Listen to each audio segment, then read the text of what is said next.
Hey guys, I'm Anthony. I'm Manny. And we're back with another DCTV weekly recap for the week of May 15th, 2017. Yes. We are down to the second to last episode of the season. The penultimate, man. The penultimate episodes. This is big. Yes. And big things happen, so we're going to jump right into it. With Supergirl. So big things happen this episode. Action-packed, of course, because the Daxamites are invading Central City. Dressed like Guardian. National City. Dressed like Guardian. Dressed like Guardian, yes. Yes, sorry, National City. We're going to invade your house. And it's funny, because in that one scene with Guardian, when he fought them, like you barely... If he wasn't holding the shield, you wouldn't be able to tell which one he was. Yeah, exactly. So the Daxamites invade. They start hitting all the major places. They hit the streets and the police precinct. Meg comes out with the shotgun like a boss, blowing them away. They get into the DEO, and Alex has to make a quick escape, jumping off the balcony. Sick shot. Like she was spinning. Great shot. Great shot. All the faith in the world that her sister's going to catch her. And of course she did. They all take refuge in the alien bar. Mm-hmm. But in the after saving... Well, I was just going to get there. In the meantime, because the ship is there, the mothership with Rhea, the president comes on Air Force One. She's having communications with Rhea, telling her, like, we can resolve this peacefully. You don't need to invade. I order you to stop this invasion. And it's funny, because in the conversation, as the viewer, we know that the president's an alien. Yeah. And it's funny, because Rhea was always saying, like, who do you think you want to talk to me that way? But it's funny, because she was talking to her as a fellow alien, too. You know what I mean? You could tell that as the viewer. Yeah, but then it turned into a pissing contest. Yeah. And then who walks in to stop that pissing contest? Cat Grant. She's back. She came back. She was with the president on Air Force One. And, of course, Kara and Wynn, they all get to see her in this video feed with Rhea. And then Kara realizes, like, shit, she's going to blow up the plane, So she goes out to save them. Just in time, Cat Grant goes flying out the door. She picks her up, but a laser from Rhea's mothership destroys Air Force One. Evaporates it. There's just debris all over the ground. So, of course, they think the president is dead until she lifts this giant piece of, like, plane off of her in her alien face. Mm-hmm. So she's like, yeah, I have a lot of explaining to do. So when they get her back to the bar, she starts explaining that, where is she from? Damn it. What is it? Dorla? Yeah, Dorla. So does that mean she's technically a DeLorean?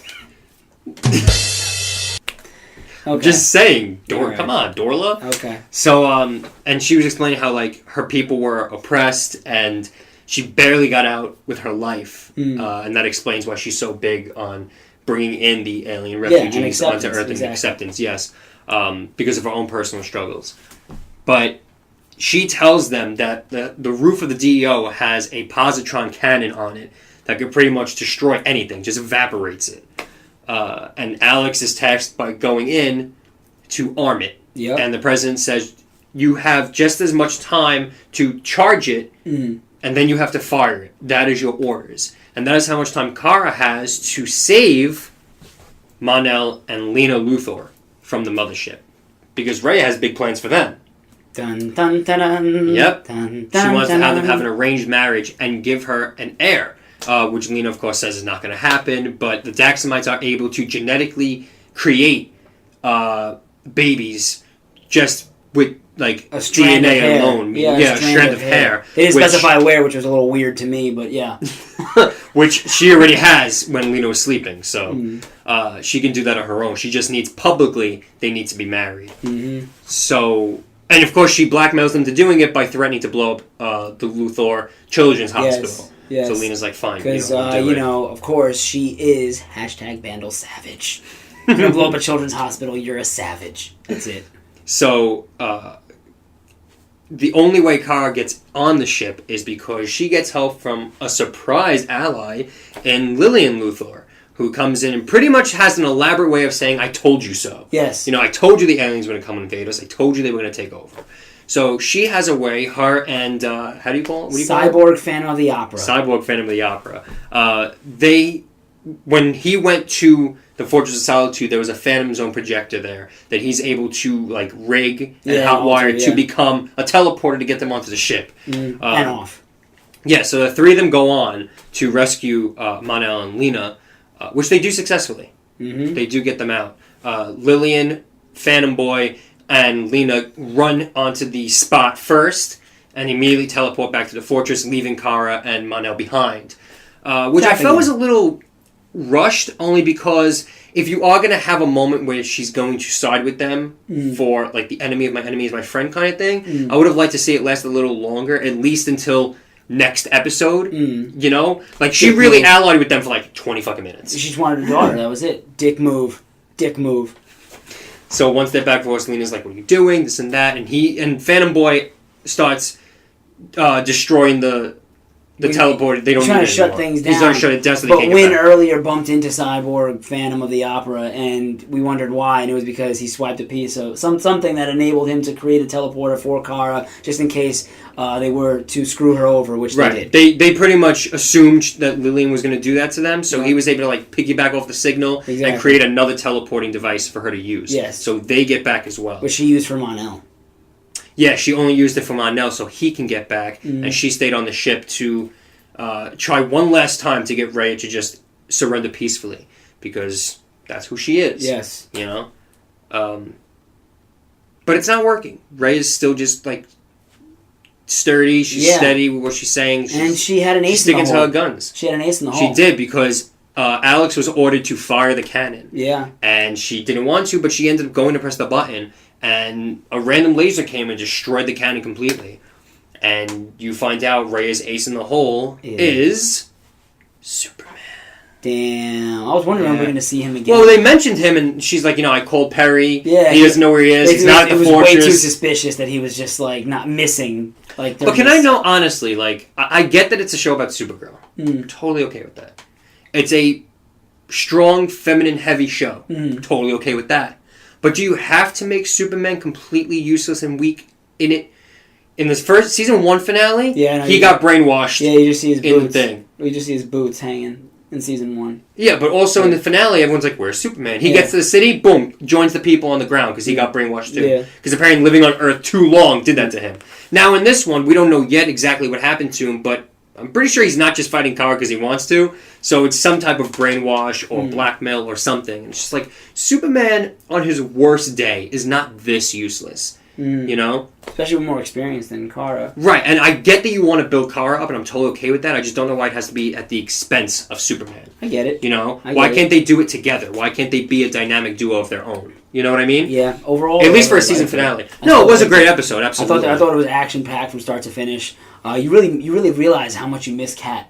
Like, seeing her there. Yeah. I mean, the way... Although I did think they shoved it down our throats a little bit, because during the video feed segment, when she was talking to Rhea, there were so many cuts of her staring directly into our camera. Yeah. Where, like, she was talking to us like, "Hey, I'm back. Yeah, I'm here. I'm talking to you. Here I am. I'm Kat Grant. Hi." And I was just like, it's getting a little much now. So what? All right, but I'm just talking about, like, the one-liners that she had with dialogue and the way that she helped Kara out and gave her advice again, and she has a presence on that show. Yeah, you know, from start to finish. Hysterically being able to determine that Jimmy is that was great. I was like, oh, at least you can get his fucking identity.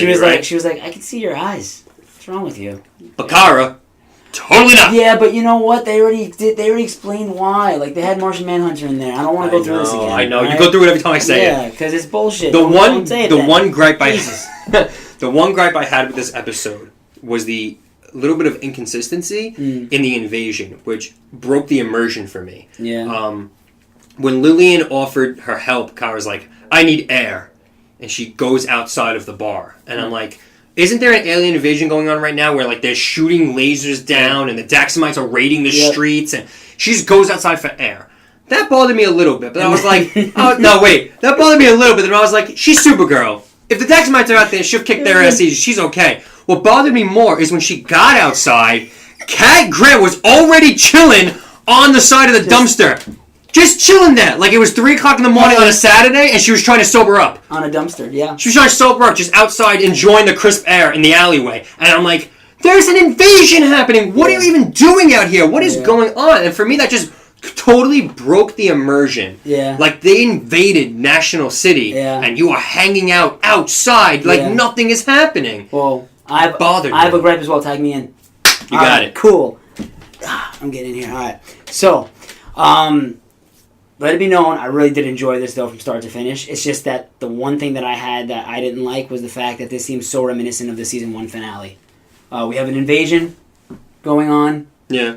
Last season. We have we saw an inspirational on camera speaking to the people of National City last season. That's right.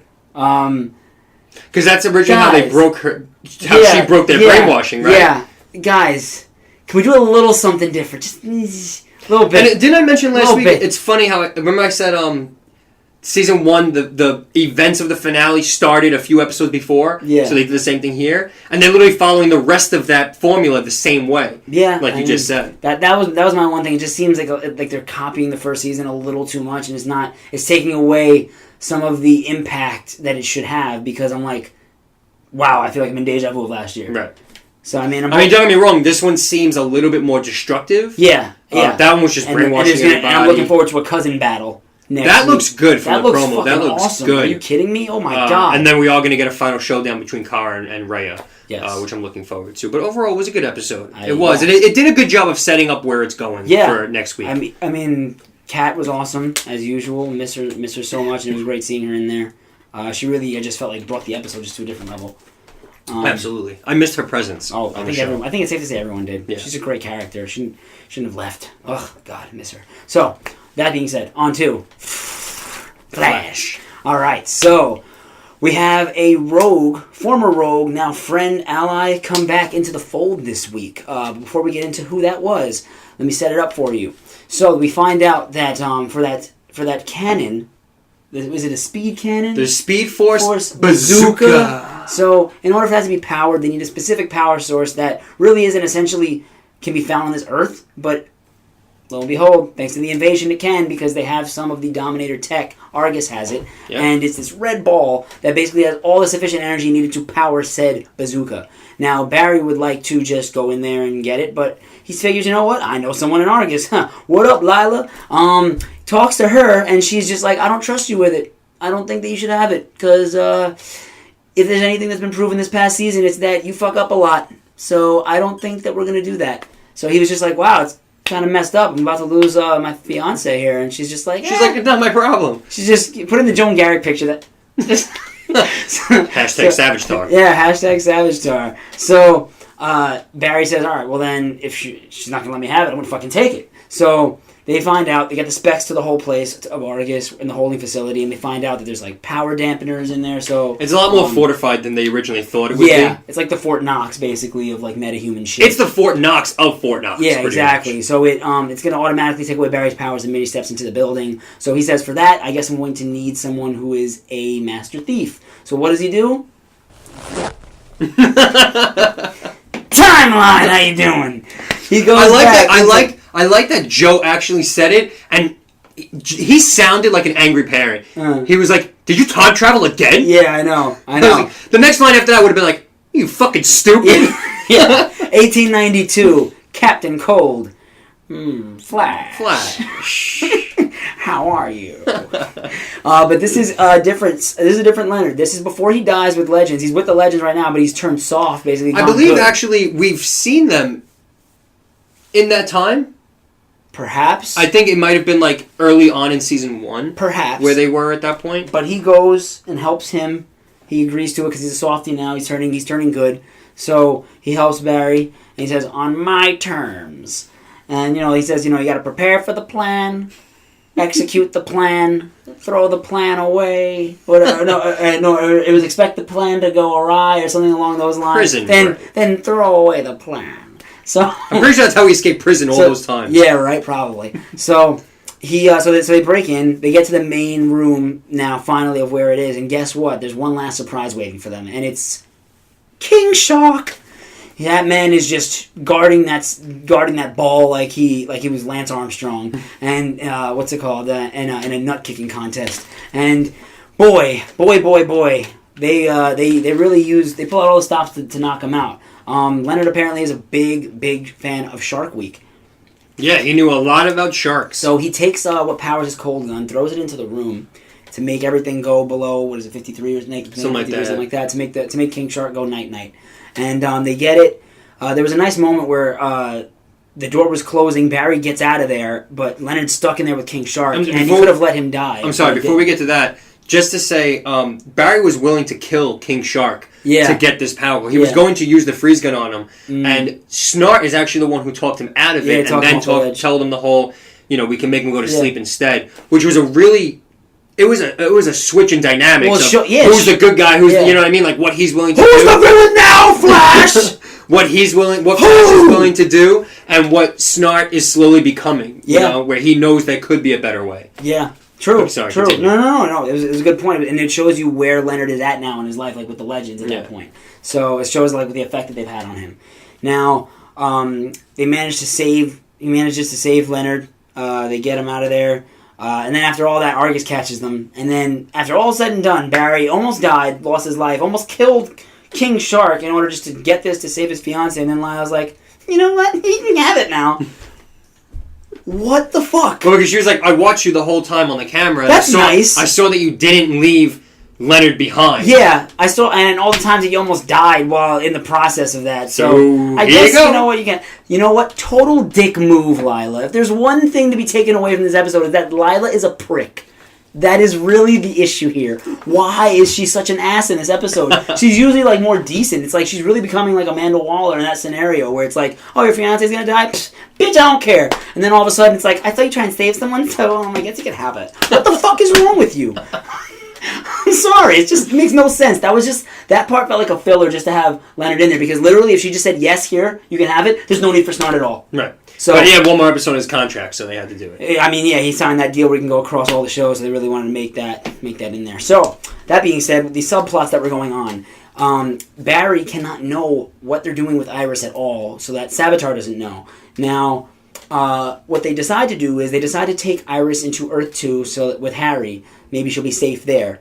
Not a bad plan. Take her to a different world, perhaps hide her, see what happens. But don't forget, Savitar knows everything Barry knows, so Savitar now knows that Barry has the power cell to power the Speed Force. But he's not worried. So right. But he has knowledge of it, which he uses. Yes. So he runs to. So you think it's Barry that runs to Star Labs because you only see half of his face that's not burnt, and he's in the Flash costume, and he goes. And he's like, "Oh, I got the power cell." Yeah. And they're like, "Great. Where'd you take Iris?" And then, of course, HR. Fucking HR. There you go. He goes, where'd you guys take her? Earth 2! Oh my god, why did you do that? Like, he was just like, yeah, Earth 2, man, go ahead. And then he turned around and showed the other half of his face. Burned. And that was it. Dumbass. He went straight to Earth 2. Straight to Earth 2, got her. Now, that was an intense moment because, Iris and Joe finally saw his face and they were like, wow, it really is you. That sucked. I thought it was funny, when Savitar went to Earth 2, first of all, when Wally went to Earth 2 with Joe and Iris, they went through the spot on the pad that the portal opens. Yeah. When Savitar came, went through the same thing. After Savitar left and Barry showed up, it looked like he walked on stage left. He just came from the sun. He's like, where are they? And I was like, how did you not come from the same spot everyone else just came from? Yeah, weird. Sorry, details. But, no, it makes sense. Weird. I did like the fact, like, when they finally saw him, though. You were saying, like that dramatic effect. Even Joe was like, it's true. Like, oh my god. Like, this is... And this was right after Joe and Iris had like a really sweet father-daughter moment, is because they know that there's like an impending death possibly waiting for them. Now, Savitar takes her, and now the only thing that's left to do is to gear up, and Savitar's expecting Killer Frost to go on her end, which we find out really looks like reminiscent of in the episode when Barry travels to the future. When you see Cisco lose his hands, they're fighting in the snow, just like what's being set up right there. Which I thought it was a little bit of a dick move for Barry not to tell him, like, hey, by the way, this sounds kind of familiar. You might lose your hands. Yeah, I thought he was going to warn him as well, and instead he didn't. So I was just like, okay, maybe that's a little weird. I guess he was preoccupied, but they get the bazooka to be fully functional, and they're counting on that and relying on that a lot. And HR is upset with himself because of obviously his severe stupidity. He's like really having this epiphany of how much he feels like he lacks in his team in terms of contributions, and he really wants to like right his ship. But the way that he says goodbye to Cisco, it's a little funny to me, because when we finally find out the bazooka does not work, it hits Savitar, but he was already prepared. He had the Philosopher's Stone fully, and it was already it pretty much negates the effect of what the speed. Because he goes, you think all these years I wouldn't prepare for something like this? He's like, come on, you're an idiot. So, he ends up killing Iris. And she's... Can I just say, the last few minutes of this episode, in this moment, very tense. Yeah. Very, very tense, very dramatic. It was rough. The music was on point. Yeah, same song that they used to open the episode they used during that death scene. It was so strong. And they showed you that in the beginning of the episode, Iris took his phone when he was going for a run for caviar for her in the morning, and she recorded something. You didn't see what that was until he was running towards her to try and stop the death from happening, and it's basically her reciting what she would have said if she was going to take him to be her husband. And what they would say on the wedding day itself. Her saying "I do." Yeah, pretty exactly. much. And so she does through the chest, dead. Well, more with him, it's just... Oh yeah, it's a stab. Sorry, it's a stab. Straight stab. Sorry, I'm Puerto Rican. I should know this. So did that, and then now this is what I find a little odd. Okay. The reason why I'm bringing up HR here is because I did not look online. I came up with this. There was someone with me when I was watching this episode, and I came up with it 2 minutes, 3 minutes tops after we finished watching the episode. I said that I think that HR managed to use that facial recognition thing to make him look like someone else. Well, because we saw Barry use it early in the episode to look like Lila, exactly. So I think that he used that to look like Iris, and he took the shot in the chest instead. And the reason why I say that is because the way that he was saying goodbye, he seemed like he was looking for redemption in some way. And the way the scene ended, he was looking directly at that blade that Savitar has that they had confiscated in Star Labs. So I think, and if you're wondering, when could that have possibly taken place? There was a moment where Barry's firing that bazooka, and Savitar's running all along buildings. He was pretty much chasing him with it. Yeah, exactly. And he had thrown Iris to the floor. My theory is that HR reached out to Jesse while she was patrolling Earth 3, told him what he needed to do, told him what was going to happen right then and there. She ran and switched them after he did the face thing. And maybe someone else knows, but right now I think no one has any idea, which is why it hit everyone so hard. Right. I think that might have happened. And there are a couple of things... I could be wrong. I could be totally wrong. That's just what I thought. Well, I could have been totally wrong about Savitar, and I was right. Yeah. So, it's just my opinion. And I agree with you that could definitely be possible. Also, like, something to add that the evidence... They did a good job in this episode of tying up all the loose ends of how this future moment was supposed to look. Yeah. There was no Kid Flash involved, and everyone was wondering, like, where is he during this moment? Savitar fought him in Earth 2 and broke his leg. Yeah, so we know he's out. Iris isn't wearing an engagement ring, but they got engaged. Yeah, not because she called off the wedding, but... Right, because she ended up giving the ring back to Joe and said, look, if anything does happen, I want you to give this back to Barry. Mm-hmm. So she ends up not wearing the ring in that future moment. Yes. So they did a good job tying up all those loose ends. Mm-hmm. The one loose end that wasn't tied up, which you could say is just a mistake on the writer's part, but after purposely making sure all those other details were lined up, right, to have this be the one thing they missed seems a little too...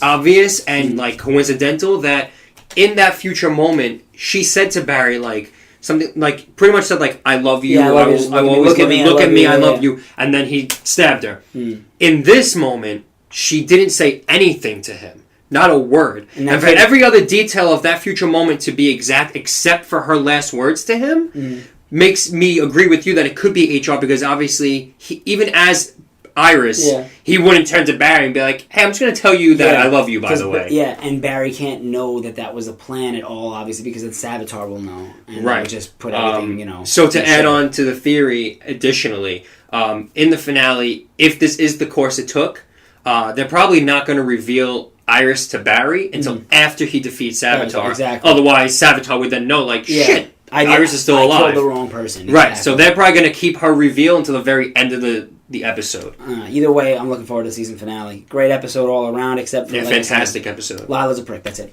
In that episode. So yeah. So on to Arrow. Wow, we're getting really good with it. I love it. Holy shit. So great episode of Arrow this week. Of course, what we touched upon last week of Agent Chase being captured too easily. Yeah, all of a sudden everyone comes to realize, oh shit, maybe that was the whole plan the whole time. Well, good job, guys. Your theory of Renee was actually correct. He missed the court meeting. Yeah, because he was captured. Because he was kidnapped. Before that, they have a surprise birthday party for Oliver. We find out it's his birthday. I love the Green Arrow cake, but it had a 6 on it because she ordered it for a 6-year-old. Yeah. And of course, Curtis sneaking up on Oliver and him flipping it. Like, not a good idea to sneak up on the Green Arrow. Even for a surprise party, it's just dumb. But Dinah doesn't show up to the party. Curtis makes a piece of technology that's for like her. That's like that going to help modify her screams or canary cries. Right, so I guess she can control if she wants it to be higher, lower, stronger, she was weaker. struggling with that as we saw when they went to Russia in that episode. So something to help her control it more. So he goes to bring it to her apartment, and it's broken into. She's not there. Glass shattered, everything, Yeah, when he goes in, he gets knocked down, and he gets taken.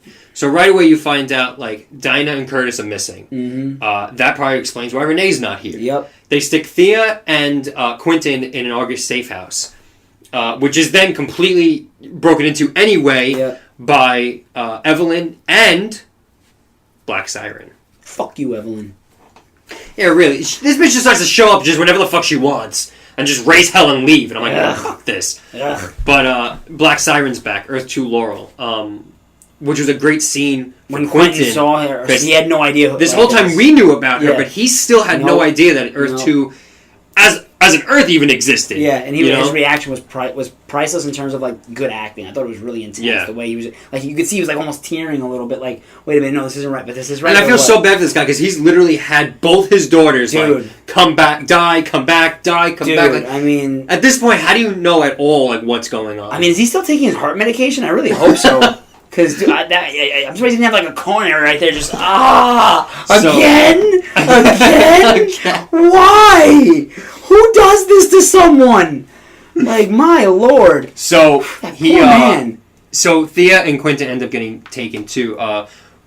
Trank darts in the neck, symbolic with the League. Yeah, well, Oliver finds some evidence in Dinah's place that lets him know it's Talia that's helping... That's helping Chase. So now Chase, on his payroll and his squad, has Evelyn, Talia, and Black Siren. Mm-hmm. All in his nice little banana jumpsuit, looking all cute. So, the whole time, Oliver's struggling. Like, he's trying to protect everybody. He wants to get answers out of Chase. He goes to, like, interrogate him a little bit. Doesn't really work out. Yep. And pretty much, Adrian's endgame is... kidnap all of them until you let me go. Yeah. Until you let me out of Argus. Mm-hmm. And set me free.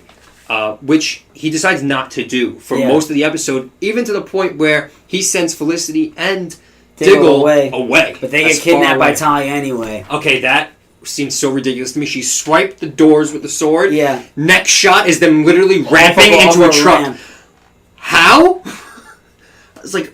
What? How? But why, though? How do you have a license? How did that even happen? Like, what the fuck happened? How do you have a license? So, they get kidnapped as well. Someone shows up in this episode that becomes an ally of Oliver right now. Yep. Malcolm Merlin. Yep, he comes to lend a hand. Malcolm, because his daughter obviously is in trouble. And because his hand is gone. So he teams up with Oliver, and he's pretty much telling him, like, I will do anything for my daughter. Yeah. Just like you will do anything. Yep. And Oliver doesn't realize that until he gets a video of William begging for help or, And that's when him and Malcolm go in and knock out all the Argus agents. And they let Chase go. They had to. And they do manage to track where Chase is going. And lo and behold, he took everyone to... basically where it all began for Oliver in terms of his transformation. Yep. Lian Yu, Purgatory, back in the flesh. Love it. Yeah. Now, this being something crazy that's happening, Oliver knows I can't do this by myself, which is Malcolm. He's got one hand, even though he's really good. And it's a prosthetic. It's fine. Now, what he does is he seeks the help of Nyssa. Yes! I don't remember what episode it was and what week it was, but I said I really want to see Nyssa and Talia fight. I wanted to see... We'll get that in the finale. Like, that sister-sister fight of Raz's daughters going at it. Yes. I'm so happy we're going to get that. Yes, but that's not all we're getting, guys. No, because this is Lian Yu, and there are a couple prisoners there. So, that being said, the best porn name ever is back in the building. Deathstroke! Yes. Yes, I am so excited for Deathstroke coming back. Hello, kid. For those of you that don't know, Deathstroke has been my absolute favorite villain of the show so far in its entirety. No one to me even comes close to him. Well, he's had the most. Yeah, he had the most intense. He was the most intense villain for sure. He is my absolute favorite. So to actually see him come back in the flesh, because I felt like it was such a fucking tease in the 100th episode when we had Deathstroke in his outfit, just the outfit, but we never saw him. Yeah, you know, it was just him in the. So it wasn't even Manu Bennett, and that pissed me off. Yeah, because that was such a tease when I found that he was coming back. Yeah, but now to actually see him in the flesh, in that cell, I got hyped like a fucking schoolboy. I got so excited for that. There's a big finale approaching, guys. It's gonna be a big showdown. It's gonna be awesome. So let's line it up right now. We have Oliver, Malcolm, Nyssa, Deathstroke, and maybe Captain Boomerang. I mean, you know, he's been in the prisons as well. Right, and there was some like leaks of like on-set photos, so maybe. He might be in there but as of right now, those are the ones we have confirmed against Chase, Talia, Evelyn, and Black Siren. Mm-hmm. Out of that whole crew, what the fuck is Evelyn doing there? Yeah, I know. She's going to get her shit rocked. What the fuck is Evelyn doing? Honestly, I feel like those other like nameless league members are going to be there just that Evelyn doesn't get killed. Yeah. You know what I mean? Yeah. Like, they're going to take some of the attention off of the rest of the fighting. Yeah. Oh, but there's one thing that I wanted to... Fuck you, Evelyn. That was it. Now, let's not forget, there were flashbacks that took place, and they were actually very substantial here in this episode, I think. I know you do, too. Basically, Kovar has Oliver tortured. He's torturing him in certain ways. He used something called the Red Death that was basically allowing him to touch certain scars, and he feels the pain from those scars. It was like scars from the first season when he was being tortured. Which I really thought was a fantastic... fantastic... One, it's an amazing torture method. Yeah, it's a psychological drug, basically. But I also thought it was a fantastic way, because this whole season, you can tell the whole season has been to revisit the previous 5 years. 5 years of the whole show, decade comes from together. season 1 till now. Yeah. And I felt like even something like this, even something as small as a torture drug, was able to have special callbacks from the whole show so far. By retracing his scars, you retrace moments of his experience since he got on Lian Yu. The arrow going through his shoulder, being cut by Billy Wintergreen originally when he was tortured in the first season. Remember that episode? Was that right here when he was cutting him with the sword? Okay, at the start. All right. And also the scars on his back from getting whipped. Yeah, last season. And he almost killed himself in a cell because the drug was really starting to take over, and he saw Yao Fei, which was a great reason to bring back the man that played Yao Fei. I felt like he should have been on the show a little longer than just one season. He was great. Now, he was basically saying, like, you know, my daughter died because of you. How many more people are going to die because of you? You need to just do everyone a favor and just, you know, end the suffering and kill yourself. He almost did, but Laurel appeared as well. You got to remember, this is the last year before he goes to the island. She's still the most prevalent thing in his life that he thinks about. Yeah. And so they did a good job making Katie Cassidy look like her season 1 self. And she talks him off the ledge, and he decides to, you know, basically snap out of whatever, you know, the drug, and he shoots the gun and shoots the lock with the one bullet that was in the gun, and he's free. Overall, really great episode. Despite the little qualms that we have, but you know, there's usually qualms to be found in every episode. It's really just taking into the fact that, you know, you just love the shows so much that you let them go a little bit. You mention them, but you let them go. Yeah. You know what I mean? Like, it's not like you hold on to them. You understand. Unless they're really bad, then you can hold on to them. Yeah, for the most part, you understand and you look past it. Exactly. So, that being said, on to our rankings. Would you like to go first, sir? I will go first. Go for it. This week, to me, was actually the easiest ranking I think I've had since we started this show. Shit. Number 1, I will go with Arrow. Strong episodes consistently from beginning to end. It followed a path. You know, people dropping off the map and getting kidnapped, and it followed a path. Having Nyssa come back, having Deathstroke come back, these amazing, amazing moments. And I'm not going to lie, there might be a little bit of bias in this for my number 1 ranking, but it was a fantastic, fantastic episode leading up to what might be my number 1 finale for next week. Just saying. Number 2, I will go with Flash. Another strong episode. A lot of drama and tension happening, especially in that last 10 minutes. You know, especially, like, we knew what it was leading towards. We knew that moment, but it was so palpable. Like, everything in that moment was so fantastically done. Yeah. The score was amazing. Yep. I mean, it all worked so perfectly. Great episode. And I love seeing Snart come back. And number 3, I will go Supergirl. By no means a bad episode. No, definitely not. Again, fantastic. Great job leading up to what will be the finale next week. Yeah. but I didn't see it matching with the momentum that Flash and Arrow had this week. And I will one more nod to Flash. I know I said this is my least favorite season out of the 3 so far, but they've really been bringing it the last few weeks. Like they really put all their energy and thought into the last 3-4 episodes of the season, possibly even 5, and they've done a fantastic job keeping my attention and keeping me excited for the week after. So kudos to you, Flash. True. So yeah, Arrow, Flash, Supergirl this week. Okay, slight difference. That's it. I'm going Flash first. I really like the levity that Captain Cold brought to the episode, and I liked that you could see his transformation more so since we obviously haven't been able to see it reflected in Season 2, being that he was the big bad and then he died in Season 1. So it was nice to have him be in Flash and you can really see, holy shit, this man's changed so much from when we first saw him. You know what I mean? Like, the way he held Barry, and I mean, it was just something great to be said. And, you know, a little heist between him and Barry, that's awesome. You know what I mean? Like, who wouldn't want to see that? And it had a purpose. The only thing I just didn't like was that I felt like it was kind of a throwaway how Lila changed her mind. And if she hadn't changed her mind, that the episode really wouldn't have... Like, half the episode wouldn't have existed, basically. But I still go for that just because it just seemed like fun, but it still was super serious at the same exact time, and that was a good balance that they managed to have. A lot of suspense and everything. Second, I'm going to go Arrow. I really like the flashbacks.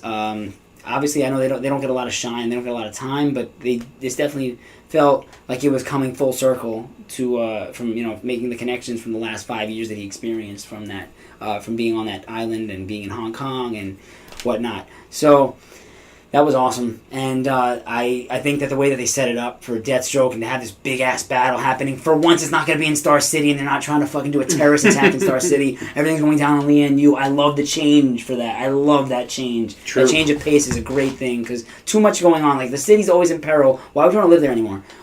So it's great to give the city a break and a year off from getting fucked or potentially getting said fucked. And then last I will go Supergirl again. Had no problems with any of these episodes altogether. I mean, I thought that they were great penultimate episodes going into these finales. And I just felt like there were little moments that, like you said, outside with the invasion going on, how the fuck is everyone just, like, outside chilling? Like, can I get some advice out here right quick? Not like anyone's it's just been the 5 minutes completely not protected and not even worried about what's going on. But I love Cat Grant, and she's back, and she just brought the intensity up of that episode. I kind of wish that Rhea had a little bit more layer to her. I thought she was going to have like a multi-layered villain, but now she's just like dominant, just like previous. And the fact that it's like reminiscent of the last season's finale is too much for me to be like, okay, I can't let it pass the other 2 shows. Right. But that's it. So yeah, it's going Flash, Arrow. Flash, Arrow, Supergirl. There we go. Yeah, so those are our rankings this week. If you liked what we had to say and agree with any of it, leave a like. Comment below what you thought of these penultimate episodes. What do you think of Slade Wilson coming back, Nyssa coming back, all these things going down, Superman being brainwashed. Yeah, the fact that we accidentally wore the same Arrow shirt again, we don't plan this. And also, Iris's quote-unquote death, maybe not. We don't know. Other theories, Sharon. Other theories you have, of course, leave a comment down below. Who do you think is going to, who do you think is going to really fuck up who in this Supergirl fight, okay? Because Kara, she may look like coy or whatever, but I feel like if she knows that Cal, she might have some resentment in there for Cal. I think she's going to, ultimate dick punch. You know what I mean? You never know. So let us know. Subscribe To catch more of these podcasts every week. Next week is the big season finale. Our season finale. Their season finale. Everyone's season finale. Yes. But it is a big episode. We have 3 season finales in the same week. The next episode might be a little bit longer. Yeah, that's going to be a workload and a half. Might be an hour. Yeah, that's going to be a workload and a half, but it's still going to be worth it, and we're going to have a great time talking about it. We're going to break it all down. So please, if you want to catch that and catch what we have to say and our theories and thoughts, subscribe. Yes. But until then, guys, I'm Anthony. I'm Manny. And we see you then. Deuces. Later.